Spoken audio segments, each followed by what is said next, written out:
The level of fear that he inspired in others was insane. I was terrified out there. Were you really? Yeah. You scared of MJ? Yeah. These are the times Michael Jordan humiliated his opponents. The stuff that I saw when I was in college on TV is just like really real. And what Jordan did to Alonzo Mourning should get him locked up for attempted murder. Pippen gets it to Jordan. Michael challenges and slams. And look at this. Tongue out over Alonzo Mourning. Yes! Wayne, he smelled it coming and he still couldn't stop him. Damn, this man Jordan is a psychopath. I mean, the man once humiliated a kid just to prove that he was the GOAT. Yeah, this is O.J. Mayo, and in 2006, he was the #1 ranked high school player in all of America. So, being the talented kid he was, O.J. was personally invited to Michael Jordan's flight school, a basketball camp where kids can learn straight from the GOAT. Yo, it's the Michael Jordan Flight School. Learn how to increase your hang time. Learn how to dazzle defenses. Learn how to wear really great sneakers. And what kid would decline that? This was like a dream come true for OJ. So he packed up his bags and flew out to Cali, ready to learn from the greatest. But little did OJ know, this camp would turn into his worst nightmare. You know, I'm playing in my camp against OJ Mayo. He was a top high school kid coming out. In front of my camp, he starts this thing about, you can't guard me, you can't do this. You know, I got my campers here, so I can't really go where I want to go because of all my camp. And then he said, okay, now let me handle my business. And he looked me in my face and said that. I'm like, what you mean? So he said, I need all the campers, everybody to leave, let's clear the gym. From this point on, it's a lesson. And from that point on, it was a lesson. He never won a game. I posted him up, I did everything. Hit the famous fadeaway on me, and then he said, hey, young fella, let me tell you something. You may be the best high school player, but I'm the best player in the world. Jordan, the kid can't even drive yet. What the hell? But look, OJ got off easy compared to most NBA players. Cause Michael Jordan has been humiliating the same NBA player for 40 years straight. And it all started back in college. It was March 29, 1982. Michael Jordan versus Patrick Ewing for the NCAA championship. And with MJ down 1, with just 17 seconds left, he gets the ball and makes history. Jordan's title-winning shot not only sent Ewing home, but it also marked the beginning of a lifetime of humiliation. Because once they both made it to the NBA, Jordan took every chance he could get to make Patrick Ewing his bitch. Monster blocks, screaming in his face, 5 straight playoff knockouts. 5. And to top it all off, in 1991, Jordan hit Ewing with one of the most embarrassing poster dunks in NBA history. In for the left, gets chased into the corner, comes right back. Through the foul! Wow! Oh, powerhouse, JD. There's a poster play, folks. But it's all good though, because in 2002, Ewing retired from the NBA and finally escaped Jordan's wrath.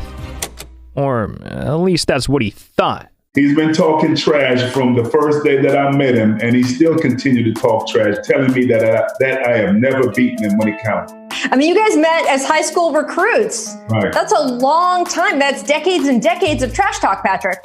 Oh, yes, and it still hasn't stopped. Even today, if I call him right now, he'll still be talking trash to me. Patrick Ewing didn't even do anything to Jordan, and he still got humiliated. But I can't say the same for Reggie Miller, because as a rookie, he made the biggest mistake of his life, disrespecting Michael Jordan. See, in 1987, during Reggie's first year in the NBA, he played Jordan's Bulls in a preseason matchup. And early in the game, Reggie went off, scoring 10 points over Jordan and locking him up so bad that by the end of the half, Jordan only had 4 points. 4. So, little Reggie was feeling himself, thinking he was the GOAT, and thought it'd be a good idea to shit talk Michael Jordan. My rookie year, we were playing the Chicago Bulls, and this is Michael Jordan's 3rd or 4th year in. And Chuck Person, who's on my team, who's a trash talker as well, is like, can you believe Michael Jordan, the guy everyone's talking about, who's supposed to be able to walk on water, you're out here killing him, Reg. This is in the first half. It's like, you should be talking to him. It's like, you know, you're right, Michael, who do you think you are? The great Michael Jordan. That's right. There's a new kid on town, right?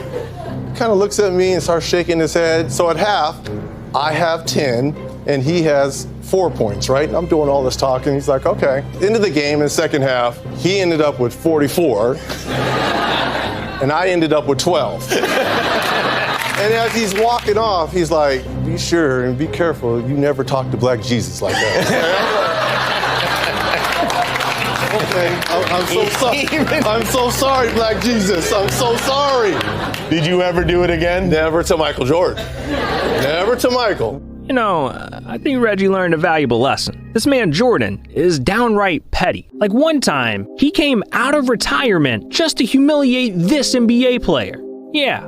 Back in 1999, most players were thanking God they didn't have to face Jordan anymore. But there was one man who felt different. Bulls guard, Corey Benjamin. Yo, who the is this? Man, I don't know. But the guy told the media, I'm sorry Mike retired, because I was looking forward to beating him one-on-one. But luckily, Jordan didn't even know what a Corey Benjamin was. So he ignored it and went back to enjoying his tequila and cigars. But over the next few months, Corey started trashing Mike's name, telling his teammates that Jordan was overrated, washed up. He couldn't beat him one-on-one. This Corey Benjamin dude was just asking to die. And during a Bulls practice, he dug his own grave when he stole a teammate's cell phone, called up Jordan, and said this. Hey, you know, I said a little bit too much. What you say? What you say? What you say? I can get you. And he said, what? I said, yeah, I want that. He said, all right, I'll be at your practice Monday morning. I'm like, yeah, right. Man, we flew back to Chicago. We broke practice. Bulls on 3. Bulls. Guess who walked in the door? MJ walked in the door, Chris. I down and took a dump on myself. Yeah, he done f***ed up. And it was at this practice that Corey Benjamin was buried alive.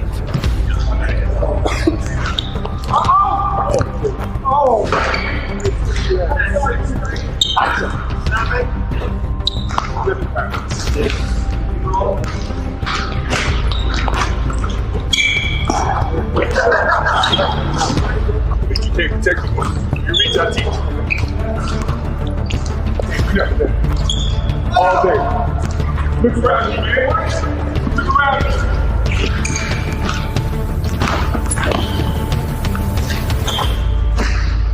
Sit down. Don't call me out of retirement. This man Jordan is messed up in the head. He has no limit. I mean, he'll even humiliate the people he loves most. See, in the 90s, there was one player that Jordan did everything with, Charles Barkley. Yeah, the two were best friends. But in 1993, everything changed. Because when they met in the NBA Finals, Jordan did something downright dirty. Right before Game 4, he invited Charles Barkley to a round of golf, where he gifted him $20,000 diamond earrings. And that sounds nice, but it was all a part of Jordan's secret plan to butter Charles up and f*** him. Because Jordan later told his assistant coach his true motive, saying, Charles won't get in my way the rest of the series. What's $20,000 to me? He thinks we're great friends. I hate that fat f***. Damn, that's evil.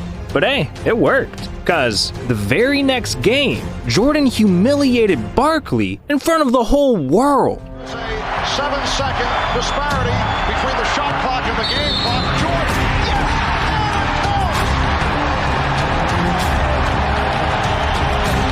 Foul called on Barkley. 4-point lead for Chicago. That night, Jordan grabbed the dub by dropping 55 points. And just a few days later, he sent Barkley home and won his 3rd ring. Jordan, how you gonna do your friend like that, dog? Damn, that's ruthless. But if we're talking ruthless, you gotta talk about what Jordan did to Dikembe Mutombo. Because MJ hit him with the most embarrassing poster dunk of his NBA career. See, in the 90s, Jordan was dominating the league, dunking on everyone. Well, everyone except one player. 7'2" monster, Dikembe Mutombo. Mutombo. Running hook, blocked by Mutombo. Mourning, blocked by Dikembe. To jam his way, again against Mutombo, and Dikembe says no. No. And so, no matter how hard Jordan tried, he couldn't land a single dunk on Mutombo's gigantic ass. So in 1997, Dikembe rubbed it in. Mike, come on, man. Dikembe. Be for real, you haven't got me yet. Mike, Dikembe. Don't even try it. You want me to go call Scotty? You have to call Scotty. I haven't got you recently. Yeah, I agree with that. No, you haven't got me in 6 years. Won't you guys just go and say? He ain't even dunked on you? No. Never. He said, I'll get you one day. No. He never dunked on you. He never put you on the highlight. No. He said, I would love to give you my poster, but it's not happening. It's not going to happen. You know he's lying. It's never going to happen. Oh, man. When? Yeah, Dikembe was talking shit, and he really thought Jordan would never dunk on him. But a couple of months later, when the two squared off in the playoffs, Jordan got his revenge. Get out, Michael. Get it forward to the fresh shot clock. MJ. Oh, he did it! Oh, Michael shakes the finger, but he finally got his dunk on Mount Mutombo. He never dunked on you. He never put you on the highlight. No. He said, I would love to give you my poster, but it's not happening. Not only did Jordan hit Dikembe with the most humiliating poster dunk of his career, but he also eliminated him from the playoffs in the same game. Embarrassing. But hey, it's still not as bad as what happened to Isaiah Thomas, because Jordan did him the dirtiest, and it ruined the man's entire legacy. See, in the late 80s, Jordan hated Isaiah Thomas because his Pistons knocked him out of the playoffs 3 seasons in a row and clowned his ass with plays like this. 10:25 to go opening quarter. There's a fight right there. Lambeer and Jordan. But despite all the L's, Jordan made sure to shake Isaiah's hand after every single loss. Now, that's respect. But in 1991, shit hit the fan. Because during their 4th straight playoff matchup, Jordan's Bulls were just 8 seconds away from finally eliminating the Pistons, when Isaiah Thomas did the unthinkable, walked off the court, left MJ hanging. 2 years in a row, we shook their hands when they beat us. There was a certain respect to the game that we paid to them. That's sportsmanship, no matter how much it hurts. And believe me, it fucking hurt. There's no way you can convince me he wasn't an asshole. You could see it in Jordan's eyes. He was furious. And from this point forward, Jordan knew that he wanted cold-blooded revenge. So over the next few months, Jordan started scheming until he came up with a devious plan. Get Isaiah banned from the most legendary squad ever, the 1992 Olympic Dream Team. See, Jordan, being the best player of all time, knew that Team USA would do anything for him. So during a recruiting call with the Olympic Committee, Jordan agreed to play, but with just one little condition. And when they called me to ask me to play, Rob phone called and said, Rob, I want to play with Isaiah Thomas on the team.